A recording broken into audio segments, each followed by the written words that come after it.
Ezekiel chapter 10, numero uno. Then I looked, and behold, in the firmament that was above the head of the cherubims, there appeared over them as it were a sapphire stone.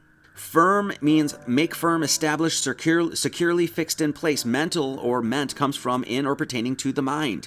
The first law of correspondence is the all is mind, right? So we understand that this whole thing is essentially made of consciousness. That's really what it is.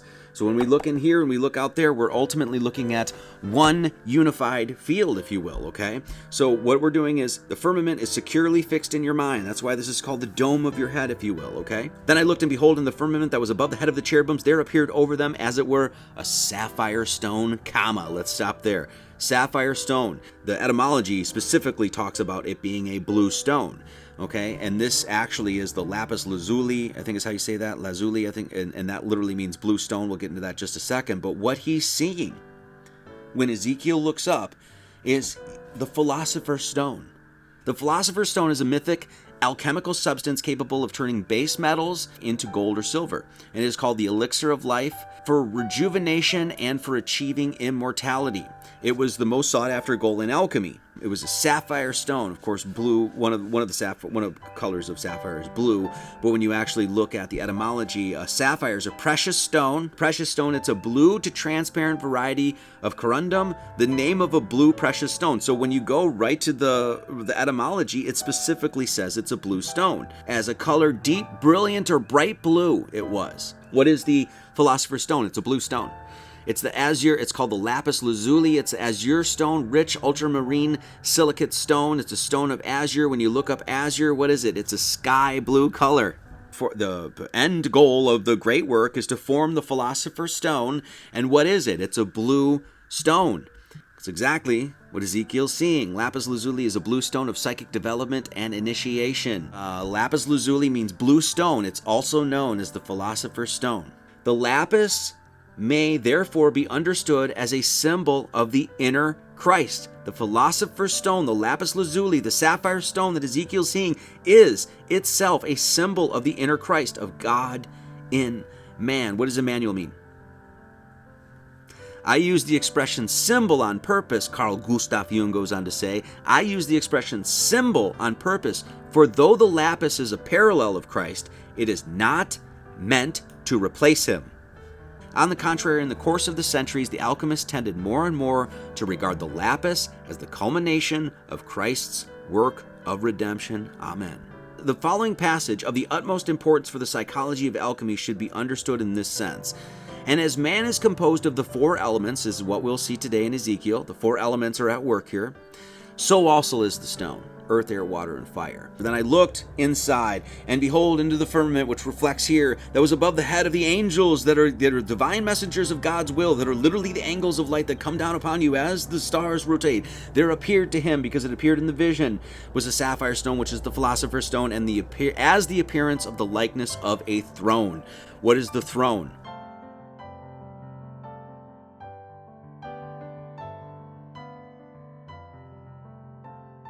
It's in the center of the whole thing. It's where God sits. That's just where they tell you he is. And they just draw it out. Like, here's Earth, and in the center is the pole star, and there's God. It's not even, they're just like telling you, okay? The celestial mountain and tree of life we find in the center of our cosmic story in the firmament is deemed in Revelation to be the place where the throne of God and of the Lamb shall be in it. Of course, now we know that this reflects what? What's going on here? That's how we started this whole thing. Polaris is the pole of Aries. Aries is that lamb. It's the head. Okay? 2. And he spake unto the man clothed with linen. So we already know we're looking at the firmament, right? And so we have to find some character up there that's clothed with linen. Who's the man clothed with linen? It's Orion, because he's like literally one of the only guys there that's actually draped in something. He has a girdle on. We can actually see it here. This is in Daniel 12. And it says, when I heard the man clothed in linen, which was upon the waters of the river, when he held up his right hand and his left hand into the heaven. So they're specifically referencing what Orion actually looks like. So here's the man that's clothed in linen. He's got he's got clothes on because he's got Orion's belt and he's got the top and bottom on. That's what he looks like, right? And he's got his hands up. But not only that, he is standing on the waters of the river. What is the waters of the river? Well, it's the constellation Eridanus, which is a massive river, a constellational celestial river in the sky. And where does it start? Right by Orion, the man clothed in linen. Now, there's even further correlations we can make when we read on. So, 2, and he spake unto the man clothed with linen, Orion, and said, Go in between the wheels, and fill thine hand with coals of fire from between the cherubim, and scatter them over the city. The coals of fire. Okay, we already know we're talking about the celestial canopy. We already know we're in the firmament. We already know what's reflecting what's going on in here. What do coals of fire look like? Coals of fire look like that, don't they? Okay. Well, do you know what 2 of the very prominent and bright stars that are reddish hue that are right in that area are? One forms the eye of the bull, Taurus, and the other one is Betelgeuse, which is part of Orion. So there's your coals of fire. So we already know there's the river he's standing on. There's the man in linen. He's got his arms stretched to the heaven, just as it says in Daniel, and he's got in his hands the coals of fire, the Betelgeuse and Aldebaran. And this is what Betelgeuse and Aldebaran look like. Those 2 stars are particularly very large and red. And so this coals of fire, which is once again symbolic of the stars. You can even see it right there. There's Taurus, there's Aldebaran, the eye of a Taurus, and then there's Orion. So he's reaching his hands up and he's grabbed, in thine hand, grab the coals of fire. There it is again. 2 very bright stars. They even highlight them.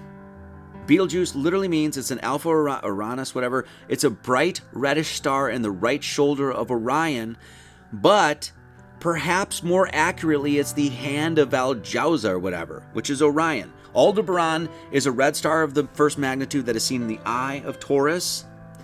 Aldebaran doesn't have a direct etymology if you just look up Aldebaran, but we know what an alder is. An alder is a tree that is what? Reddish brown. Okay, and that's exactly what the star is, okay?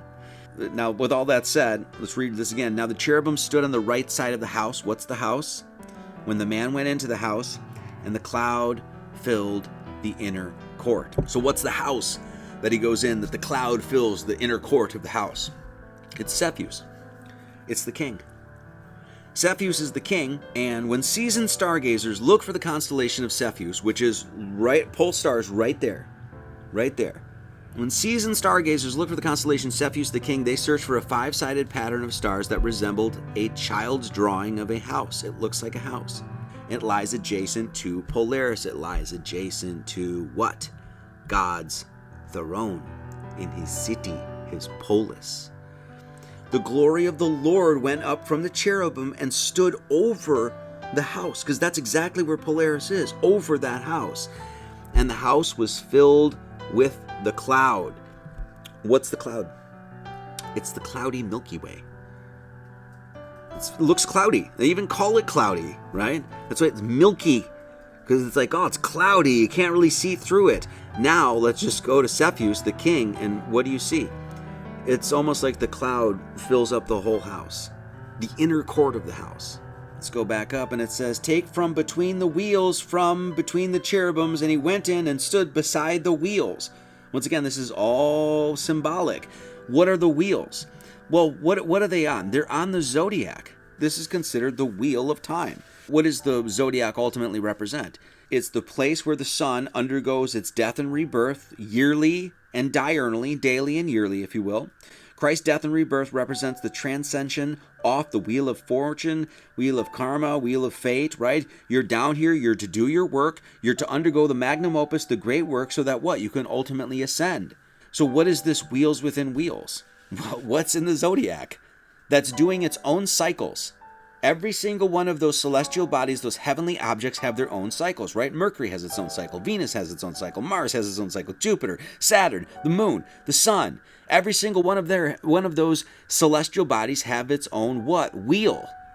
Its own cycle. And of course, what is it in? It's in a greater wheel. That's in a greater wheel, right? So therefore you have the firmament turning and that sort of stuff. And then you have all these celestial bodies doing their own little turning. And it's wheels within wheels within wheels within wheels. And the appearance of the wheels was the color of a beryl stone. That's what a beryl stone looks like. It's an emerald, is what it is. Beryl is a precious stone, a gem of a pale green color. Well, what is the green precious stone? It's the emerald tablet of Hermes. They're referencing the emerald tablet of Hermes Mercurius Trismegistus. Of course, this is the Kabbalion and the emerald tablet of Hermes. Okay? This is the cornerstone of alchemy. Once again, they started with the sapphire stone, the blue, the lapis lazuli, which is the philosopher's stone, the culmination of the great work. And then we're, we're in verse 12 or whatever the hell it is. And now he's like, and then I'm going to tell you about a green stone. It's the emerald tablet of Hermes. The entirety of modern Christianity has absolutely no idea what they're reading when they're picking this thing up. And that's why you can't go to any church anywhere and have them make any sense of Revelation or Ezekiel's wheels, right? Because it's hermetic. That's what the Bible is. It's alchemy and hermeticism. That's what it is. The branch of knowledge that deals with interpretation, especially of the Bible or literary texts, a biblical interpretation is called hermeneutics. It's based on the folk etymology of what? Hermes Mercurius Trismegistus. Hermes was the father of alchemy. And their whole body and their backs and their hands and their wings and the wheels were full of eyes round about, even the wheels that they four had. Why are their eyes were full of eyes round about? Well, because they're divine messengers of God. And so, of course, God sees all things, does he not? It's the eye of Israel that neither sleeps nor slumbers, I think is what it says in the Old Testament. This is the all-seeing eye of God. So he's got his messengers of his divine will. They're sent out, and there's the wheels that are going around. And, of course, the wheel is, 360 degrees. So it's seeing 360 degrees. These are the eyes of God. They're seeing this way and that way and up and down and left, right, and forward and reverse and center. And they're going in and out. They're in the inner court and the outer court, and they're seeing everything. So they were full of eyes round about because they had to keep watch over God's creation. And everyone had four faces. The first face was the face of a cherub, and the second face was the face of a man, and the third face was the face of a lion, and the fourth the face of an eagle. And this is the four fixed signs of the zodiac. It says, and everyone had four faces. The first was the face of a cherub. Okay, that is going to be Taurus, and I'll explain why in just a second. It's where we started, by the way. Remember, the man with linen, and he grabbed the coals of fire. And what was one of the coals of fire? It was Aldebaran, which was what? In the head, or the eye of Taurus is what it was. Everyone had four faces. The first face was the face of a cherub. The second face was the face of a man. That's Aquarius. The third face was the face of a lion. That's Leo. And the fourth was the face of an eagle. And the eagle is ultimately Scorpio. And I'll show you that in just a second. We looked at the face of an eagle. Of course, Scorpio is associated with three different animals: the scorpion, the snake, and the eagle. Usually it's associated with the Scorpio, the scorpion, or the eagle and phoenix, because the eagle and phoenix is pretty much an interchangeable mystical figure. Here's another example of this. Scorpio is represented by multiple symbols, and astrologically this is, it's one of the mysteries of astrology. Why is the question. The scorpion, the eagle, and the phoenix is usually what it is, of course, right? The face of a man, that's Aquarius, because Aquarius is the man, he's the water bearer. The face of the lion, that's Leo. And the face of an eagle, which is Scorpio, right? And then it says the face of a cherub, okay? The cherub is Taurus, because this is where we started. This is where we started this whole thing. And so those are the four fixed signs of the zodiac. So it represents the four seasons. That's what Matthew, Mark, Luke, and John are too. Well, those four signs are earth, air, water, and fire. Scorpio is water, Aquarius is air, Leo is fire, and Taurus is earth. Okay, so earth, air, water, and fire. How do you undergo the alchemical transformation? Well, in the vessel that you do your alchemical work, you have to use what? The four elements: earth, air, water, and fire. And that's exactly what they're giving you here. They're just doing it constellationally. So earth, air, water, and fire. What is another meaning of this? Okay, well, you're going through a process of what? Death and rebirth. And that's exactly what the sun does in what? The four seasons. We know the story of the sun. It tells it to us. It tells us poetically about what our spiritual process is. I'm going to rise up, and then I'm going to go down and into the darkness and all this other stuff, and then I'm going to rise up and I'm going to be reborn in what? Aries. Why did they have four, all this reference to four? And their whole body and their backs and their hands and the wings and the wheels were full of eyes, roundabout, even the wheels. They had four. And then everyone had four faces. Why four? Well, it's a reference to the four fixed signs, but it's also a reference to, once again, the notion that what? They're seeing all different directions. North, east, west, south. It's seeing every which way. All four faces. I'm seeing this way. I'm seeing this way. God, I got you covered. I'm looking over here and looking over here and looking over here and looking over here. So this is the tetramorph. This is why. So this is Old Testy stuff, right? We're in Ezekiel right now. Of course, how do we express this in the New Testy? That's the four Gospels: Matthew, Mark, Luke, and John. The man is Matthew. The lion is Mark. The ox is Luke, and the eagle is Johnny Boy, Saint Johnny Boy. So there it is. It's just here's another example, and here's another one, here's another one, and then another one, and then just in case you forgot, there it is, okay?